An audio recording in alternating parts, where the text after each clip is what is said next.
Explorer les grands fonds marins pour mieux les comprendre. C'est le but poursuivi par François Lallier, professeur de biologie animale à la Sorbonne.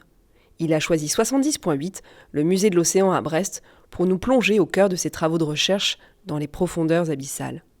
Directeur adjoint de l'Institut de l'océan de la Sorbonne, François a passé une grande partie de sa carrière à étudier les zones très profondes. En fait, au départ, moi j'étudie la biologie des animaux et la façon dont ils s'adaptent à leur environnement. Alors j'ai commencé près de la plage, mais j'ai été amené à m'intéresser à des animaux qui vivent tout au fond des mers. On dit souvent qu'on connaît mieux la surface de Mars ou de la Lune que le fond des océans. Parce que le fond des océans, on ne le voit pas. La lumière ne passe pas. Des 200 ou 300 mètres, c'est tout noir. Et donc c'était un champ de recherche complètement inexploré et donc fascinant de ce point de vue-là. Même si les fonds marins, ce n'est pas quelque chose de monotone. Donc il y a encore 50 ou 60 ans, on pensait que c'était essentiellement de la plaine abyssale, donc très plat, très profond, etc.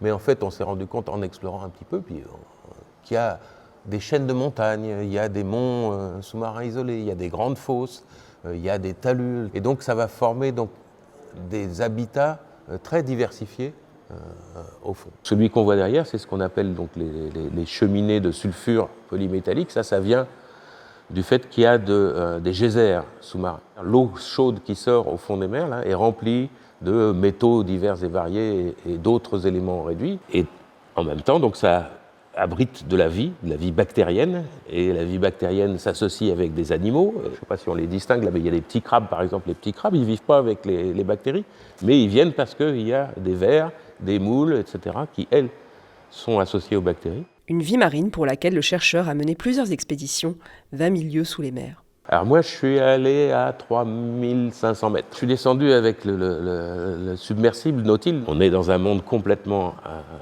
à part, étranger, donc c'est une vision absolument fascinante. Là. Donc, ces sources hydrothermales qui surgissent, c'est des bouquets de vers, des champs de moules, des crabes partout, des petits poulpes qui nagent, etc. Et des grands poulpes. Où j'ai la plus belle image que j'ai eue, c'est donc un poulpe devant le sous-marin et qui s'est mis à faire une danse.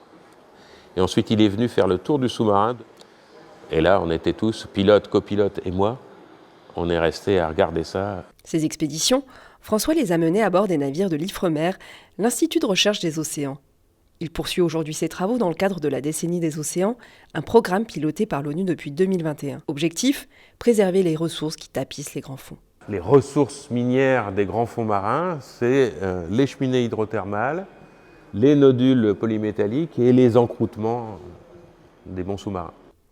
L'extraction de ces ressources minières divise plus que jamais la communauté internationale, à l'heure où la Norvège se lance dans l'exploration de l'océan Arctique. On sait très bien qu'une exploitation minière, il suffit de voir ce que ça donne sur Terre, ça cause des dégâts. Et ce qu'on ne sait pas, parce qu'on connaît très peu la façon dont les fonds marins peuvent ou pas se régénérer suite à une perturbation. Si on imagine qu'il y a un site qui est exploité, est-ce que les sites qui sont alentours vont avoir des réserves, des stocks d'espèces qui vont être capables de recoloniser le site une fois qu'on arrête? Le temps est à l'exploration des fonds marins, encore pendant quelques dizaines d'années, on va dire, avant d'envisager une exploitation qui puisse être relativement durable. France 2030, le plan d'investissement dans l'innovation du gouvernement, consacre 350 millions d'euros à l'exploration de cette partie encore méconnue du globe. On a très très peu d'engins pour explorer 70,8%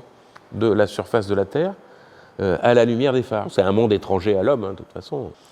Donc ça va très doucement. On a encore beaucoup à faire pour explorer. Il y a des programmes qui se lancent, et un programme donc Grand Fonds Marin qui est fait pour justement inciter donc les industriels, notamment français, à faire de l'innovation pour accélérer cette exploration. Donc là, les objectifs, c'est d'avoir des moyens divers et variés, engins submersibles habités, robots téléopérés, engins autonomes, qui permettent d'aller explorer et qui permettent d'intervenir sur des fonds jusqu'à 6000 mètres de profondeur.